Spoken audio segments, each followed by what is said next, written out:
વગર તપાસે છેડતી કેવી રીતે દાખલ થઈ? તમે જોઈ છેડતી? તમે જોઈ? તમે પોતે ત્યાં ઉભા હતા, તમે પેલી બેનને ધક્કો મારીને બહાર લઈ જાવ છો. એ તો સાહેબ, એ તો પછી હું આવી હતી, એ પેલા તો બનાવ બન્યો. તમે છેડતી જોઈ? ત્યાં છેડતી કરવા ગયા હતા આ લોકો? બનાવ બની હું શું કહું, આ છેડતી કરવા ગયા હતા ત્યાં? એ છેડતી કેન્દ્ર છે, એ કોલેજ છે, તો ત્યાં છેડતી કરવા ગયા? કોલેજ છે, આ કોલેજિયન છે.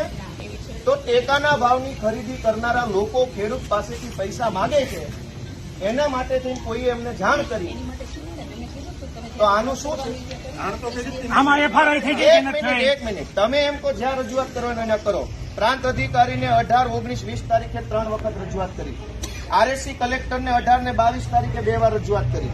કલેક્ટર સાહેબને 24 તારીખે મેં રજૂઆત કરી. 24 તારીખે સીઈઓને રજૂઆત કરી અને 24 તમને એફઆઈઆર આપી. હજુ તમે એમ કહો રજૂઆત કરો તો આ ગુંડા તમને રજૂઆત કરવા આવ્યા હતા?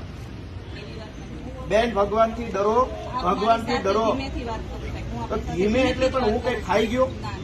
તમે અમને પર ખોટા આરોપ મૂકો. બેન, તમે છેડતીનો આરોપ કેવી રીતે લગાવ્યો એમના ઉપર? હાલો, પગે લાગુ. લો, છેડતીનો આરોપ કેવી રીતે કર્યો? કેવી રીતે છેડતી કરી હમણે? નહીં, કેવી રીતે છેડતી કરી હમણે?